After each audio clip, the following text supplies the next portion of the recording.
어제였습니다. 마침내 중국과의 FTA 협상 가서명됐습니다. 우리가 처음으로 칠레와 자유무역 협정을 맺은 지 올해 10년을 맞이하면서 FTA 정책이 결실이라고 할 수 있는 한국과 중국 간의 FTA 이 협정 발효를 위한 첫걸음을 내디뎠습니다. 그래서 오늘은 한중 FTA 협정 가서명을 계기로 해서 이 효과도 알아보고요. 그동안 추진해왔던 정책들 어떻게 좀 평가를 해볼 수 있을지 이야기를 나눠볼까 합니다. 한국경제신문사 한상춘 논설위원 나와 계십니다. 위원님 어서 오세요. 네, 안녕하십니까. 네. 자, 어제 상당히 많은 뉴스의 한 부분을 차지했던 중국과의 FTA 협정이 가서명이 됐습니다. 여러모로 의미가 많다라는 내용이 많이 나오고 있는데 이 부분부터 정리해봤으면 합니다. 네, 아무래도 이제 우리 경제 입장에서는 이 문제가 아마 최대 이슈가 되지 않겠나 생각합니다. 타결은 작년 11월에 됐죠. 한중 FTA 그 타결은 작년 11월 됐는데요. 내용이 시청자분한테 다른 이렇게 FTA 그 협정이 타결되면 그 내용이 즉시 발표됐는데요. 이건 발표되지 않았습니다. 왜냐하면 양국 간에 특히 중국의 요청으로 인해서 한중 간 FTA 문제의 타결에 있어서는 사실상 내용을 좀 잠시 보려자 해서 사실상 어제 그 가서명을 계기로 해서 구체적으로 양호 대상이라든가 아니면은 뭐 양호 대상에 제외됐다든가 또 민감 품목이라든가 이런 거에 대한 어떤 구체적 내용이 이제 속속들이 나오고 있는데요.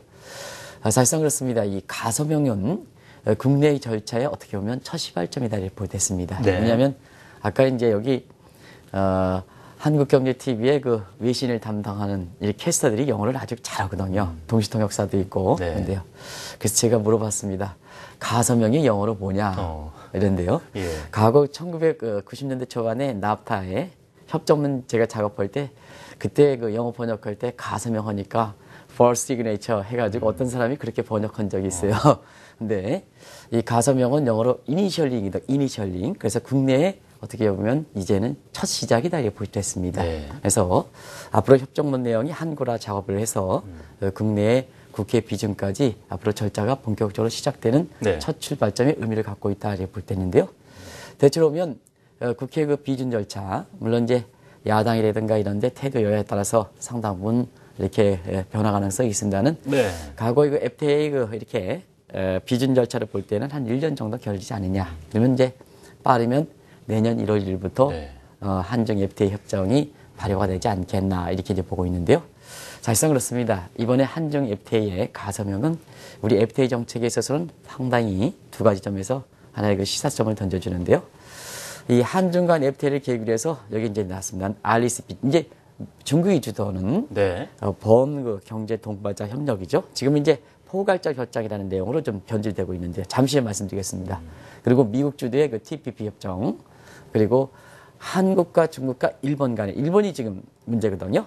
근데 일본이 이제 사실 그 중국과의 마찰, 한국과의 마찰 때문에 한중 3일 간의 FTA 문제를 계속해서 논의되었습니다. 이게 아직 타결되지 않은 상태거든요. 그런 과정에서 보면 한중 간의 FTA를 가서명을 계기로 해서 한중일 간의 3국 간의 FTA도 어떻게 보면 협정 추진을 위한 발판이 되지 않겠나 하는 이런 차원에서 상당히 의미가 있다 이렇게 보겠고요. 또 한 가지는 이제 중국과의 FTA 문제를 이제 가서명함으로써 사실상 우리가 FTA를 체결하는 국가들은 주요 국가는 다 체결했다 이렇게 보겠습니다. 나머지 국가들이야 뭐 오물딱 하는 국가들이죠. 그렇기 때문에 어떻게 보면 한중 간 이 FTA를 체결을 계기로 해서 가서명을 계기로 해서 지난 그 만으로 이렇게 10년째, 횟수로 11년째 되었던 FTA 협정이 어떻게 보면 결말이 되는 게 아닌가 하는 의미에서 상당히 의미가 크다고 보겠습니다. 앞으로 뭐 정식 서명이라든가 국회 비준 거쳐서 이제 뭐 발효되기까지 시간적으로 어느 정도 또 있어야 되지만 좀 일단 가서명만으로도 지금 한중 간의 FTA에 대해서 어떤 의미가 있는지 먼저 짚어드렸고요. 특히 다른 기존의 FTA와 달리 이번에는 좀 많은 특징을 갖고 있다라는 얘기가 있습니다. 네. 상당히 좀 과거의 그 FTA 정책은 반드시 그런 건 아닙니다는 성과에 이제 밀어붙이시기 때문에 사실상 FTA가 수출 기업이라든가 한국의 국민에 도움되는 이런 쪽에 물론 이제 도움되는 쪽으로 정부의 그 국익을 반영하겠습니다는 미흡했다는 얘기가 많이 밀어붙이지 이런데요. 이번 같은 경우에는 한중 간의 FTA 문제는 사실상 두 가지 점에서 특징이 있는 게 아닌가 생각합니다. 일단 양국 간의 산업의 위치, 산업의 경쟁력 위치, 세계상의 위상을 좀 많이 반영했다 이렇게 볼 수 있습니다. 그런 측면에서 사실 그 협정이 진행될까지 경우에 따라서는 중국과의 FTA 문제는 굉장히 좀 여러 가지 그 마찰이 있을 수 있는 분야거든요. 산업의 이치상으로 이렇게 볼 때는. 그럼에도 불구하고 사실 협상 과정이 비교적 순조롭게 진행됐다 이렇게 보시면 되겠고요. 네. 또 한 가지는 FTA 오면 진행자부터 FTA 오면 이게 가서명됐다 하더라도 타결됐다 하면 누구부터 생각납니까? 농민들도 농민들 생각나고요. 그래서 그런 측면이 단골 메뉴로 됐는데요. 네. 이번 같은 경우는 민간 분야를 많이 좀 양호 대상, 즉 이렇게 시장을 열어놓은 대상에서 양호 대상에서 제외시켰던 것이 하나의 특징이면 특징이고 현 정부의 어떻게 보면 성과는 성과지 않냐 생각합니다. 그래서 양산업 분야에 이렇게 위상을 감안했다는 것은 우리가 제조업 분야는 많이 내줬다 이렇게 볼 때 있습니다. 아무래도 이제 우리가 제조업에 있어서는 뭐 다 그런 건 아닙니다는 네. 중국보다는 산업 발전 단계가 오해 있지 않습니까? 그러면 이제 어떻게 보면 산업에서 보면 우리가 부자 단계에 해당되거든요. 네. 부자 국가가 제조업 분야에서는 좀 많이 양보를 했다 이렇게 보시면 됐습니다. 반면에 양보한 대신에 농산물이라든가 이런 분야에서는 양호 대상에서 우리 국민들이라든가 이런 농민들이라든가 이걸 반영해서 그 부분에 대한 네. 어떤 양호 대상에서 제외시킨 것은 하나의 큰 협상력을 발휘한 것이 아닌가 생각합니다. 여기 이제 자막에 나오고 있지만 가장 문제가 되는 분야가 어떤 경제적인 효율성과 관계없이 국민들의 양식에 해당되는 부분이기 때문에 이 쌀 분야거든요. 과거에는 쌀도 이런 얘기를 했습니다.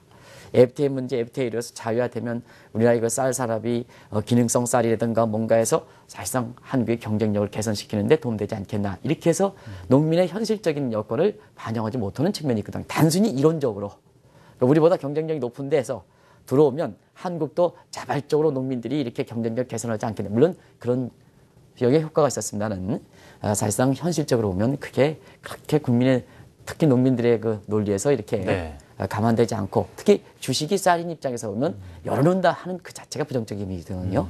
근데 이번 정부에서는 그런 부분을 한중 간의 FTA 문제에서는 상당히 고려를 했던 것이 굉장히 좀 성과지 않냐 이렇게 생각합니다. 네. 또 한 가지는 자막에 빠지고 있습니다는 우리가 이제 통일해서 한국경제 TV의 국제금융 컴플렉스가 3월 그 초에 열리는데요. 이번 같은 경우는 통일 이런 문제가 네. 상당히 이슈화 되다 보니까 전체 주저가 이 통일과 관련된 문제를 해서 상당히 반응을 많이 얻고 있는 거로 이렇게 알고 있습니다. 전과 후, 예. 그래서 각종 한국에 있는 뭐 이렇게 암참이라든가 이런 데서도 자발적으로 이렇게 참여하겠다 해서 종전과 다른 그런 아주 그 통일에 대한 관심을 높이는데요.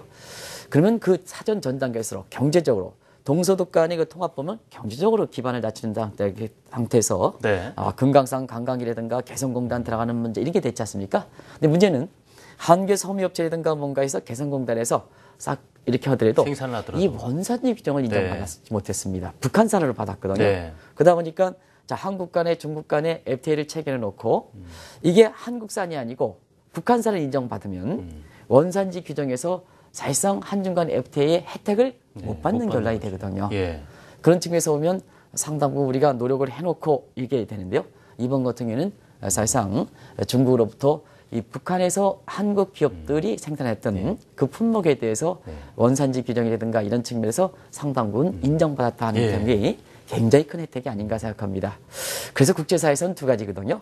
우리 자체에서는 굉장히 좀 혜택을 봅니다는 네. 이 중국이 이 개성공단이라든가 이런 데에 이렇게 해서 생산했던 남한 제품에 대해서 사실상 원산지 규정을 인정한 것은 경우에 따라서 북한과의 관계에서 보면 향후의 통일 가능성을 미리 좀 가능성이 높다. 북한에서 네. 높다 해서 이와 같은 이렇게 대폭적인 이런 그 혜택을 준 게 아닌가. 혜택보다는 양호 대상에 포함시킨 것이 아닌가 생각합니다. 그래서 이번에 그 가세명에서 구체적으로 나온 결과를 보면 이 대목도 굉장히 큰 성과다. 예. 이렇게 보시면 되겠습니다.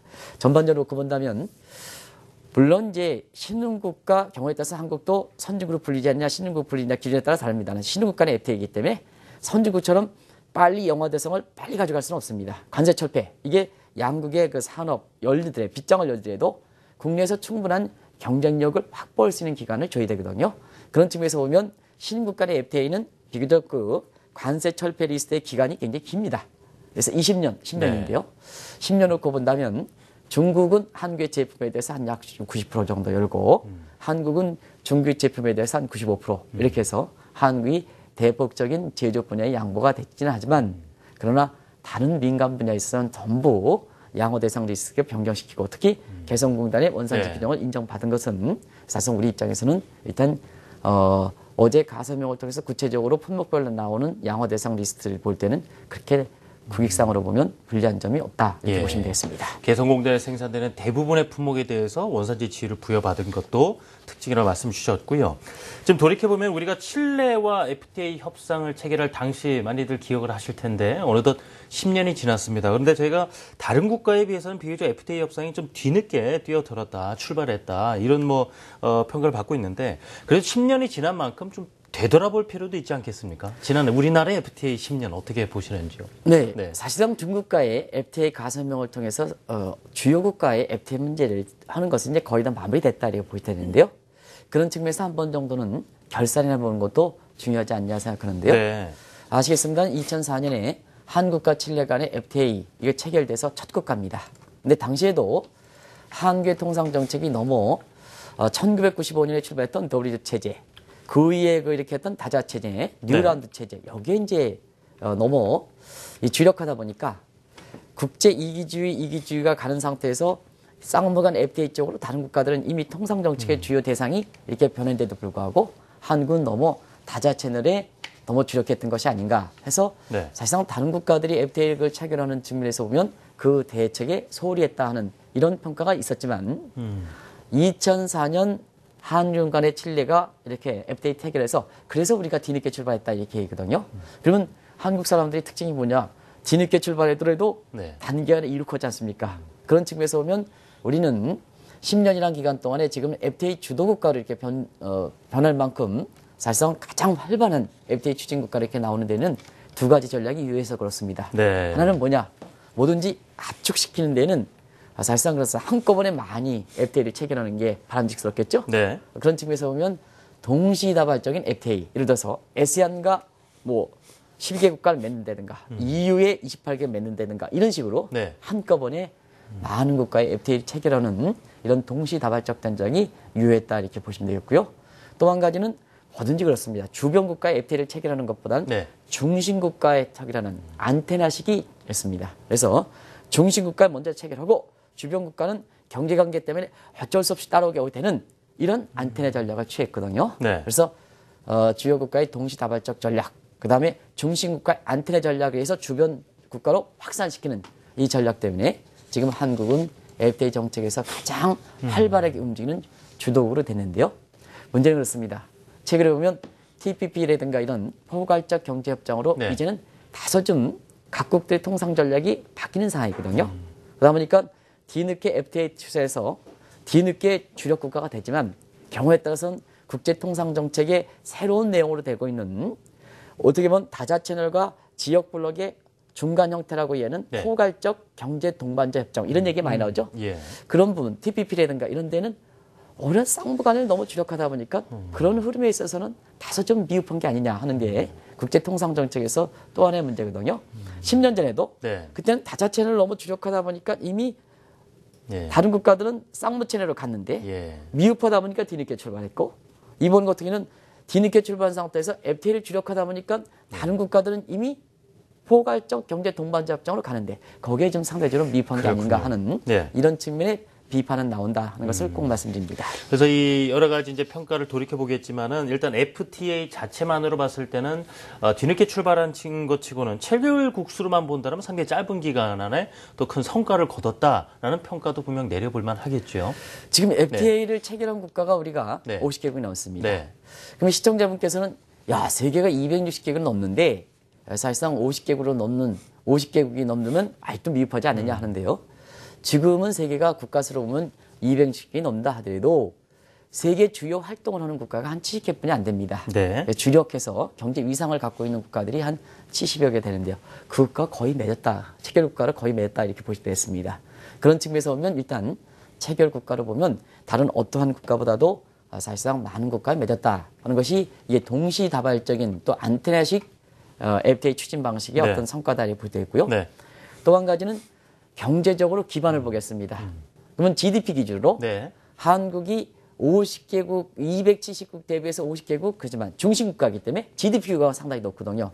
그러다 보니까 소득 규모로 보면 지금 전 세계 소득 기준으로 경제 시장 규모가 100%라면 우리가 70%가 넘습니다. 거의 이제 한국의 소득 기준으로 볼 땐 경제 영토가 네. 대부분 다 한국과 한국의 경제 영토가 됐다.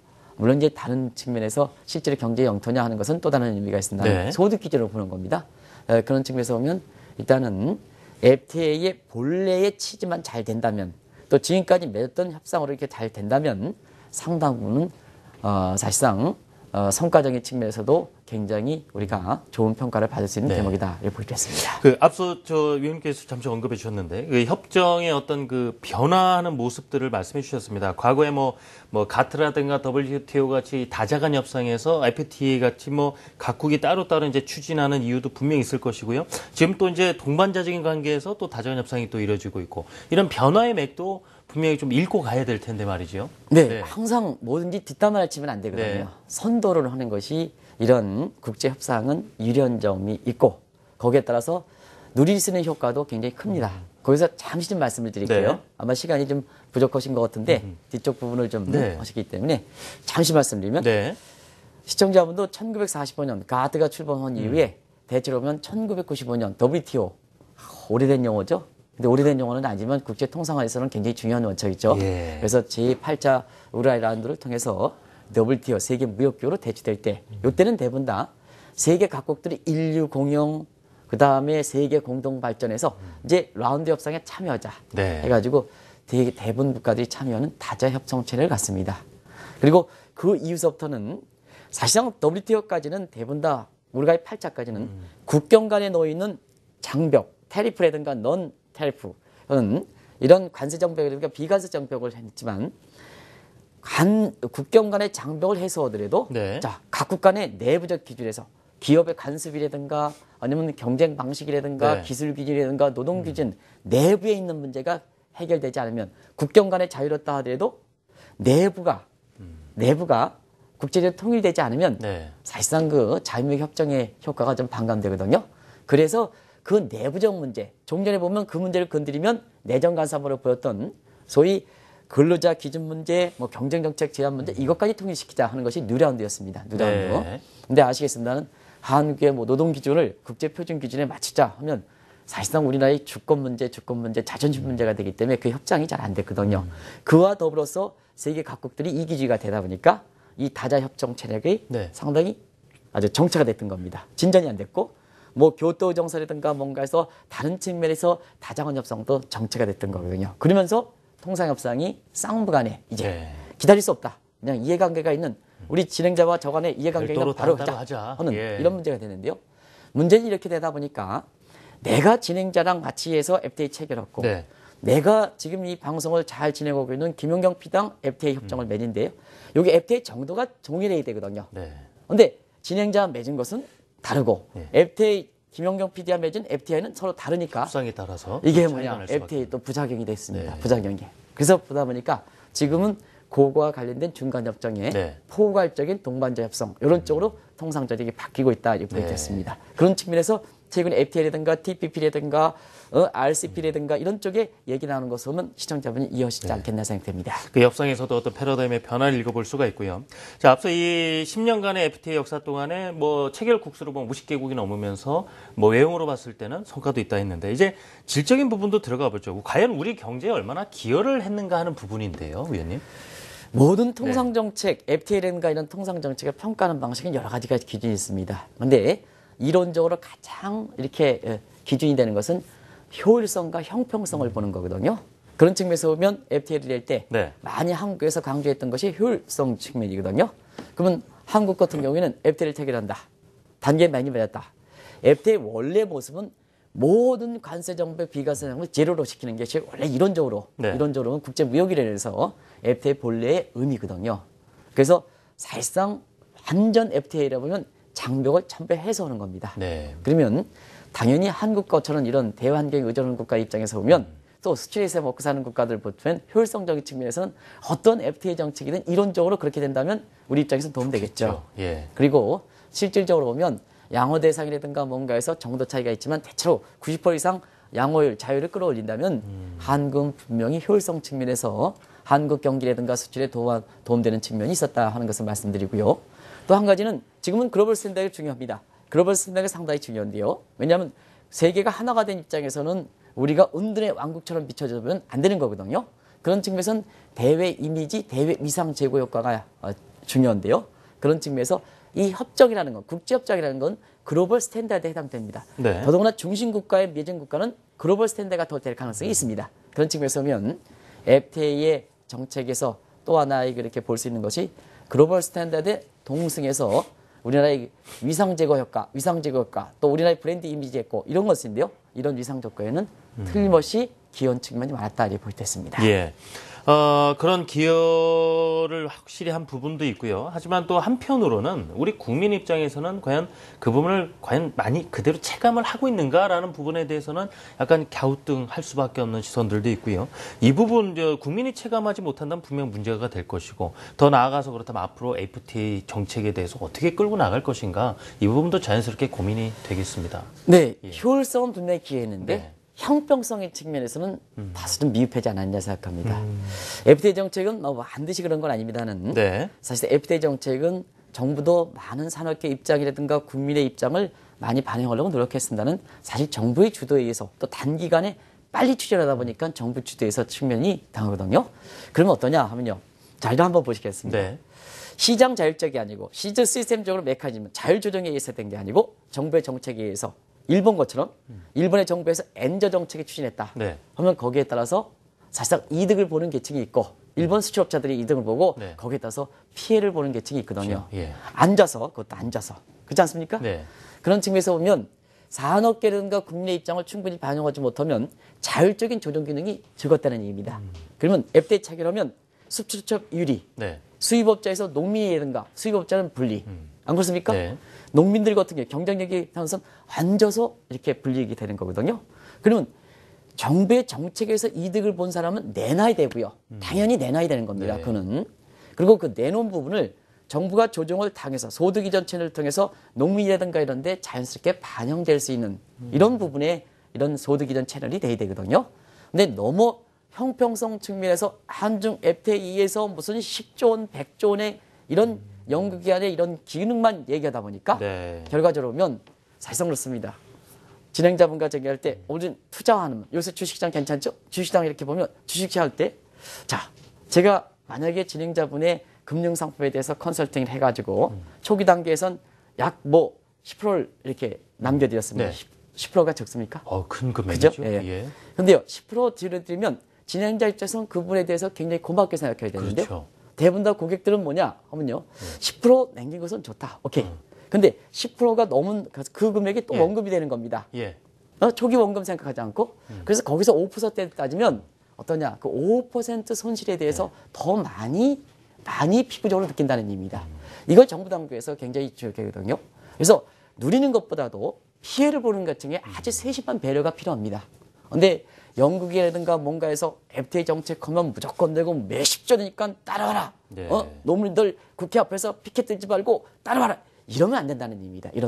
이런 측면에서 좀 보완이 좀 필요한 대목이지 않냐 생각합니다. 그런 부분만 형평성 측면에서 정부가 세심한 피해 계층 이런 측면에 대해서 세심한 배려가 했으면 FTA라든가 나중에 이제 주류 통상 정책의 주류가 되겠습니다는 각종 동반자 협정 같은 포괄자 협정에 한국이 적극적으로 동참하는 것은 대외 환경에 의존하고 수출 먹고는 사는 국가는 당연히 가야 될 방향이다 하는 것을 꼭 좀 말씀드리고 싶습니다. 결국 뭐 향후에도 소외계층이라든가 또 뭐 정부 주도보다는 그걸 국민이 또 공감할 수 있는 국민 주도의 이런 방식으로 가는 어떤 방향성도 여기서 나올 수가 있겠군요. 이제 미국의 방식을 좀 도입해야죠. 네. 상향식 위에서 내려 미는 게 아니라 미국의 유아스틸 정책 같은 경우는 미국의 산업계 입장을 고스란히 정부의 정책에 반영하거든요. 네. 그걸 반영해야 되는데 우리는 정부가 학계를 중심에서 밀어내리는 국민 따라오라 이런 식으로 안 된다는 얘기. 그게 이제 지금의 많은 전체적으로 효과를 주는데도 불구하고 네. 반발이 많은 거다 이렇게 볼 때 있습니다. 네. 자 어제 이 중국과 FTA 이 협정 가서명한 것으로 중요한 첫 발을 내딛었다라는 얘기가 나오죠. 어떤 의미가 있고 특징들이 반영이 됐는지 이야기 나눠봤습니다. 한국경제신문사 한상춘 논설위원이었습니다. 위원님 감사합니다. 네, 고맙습니다.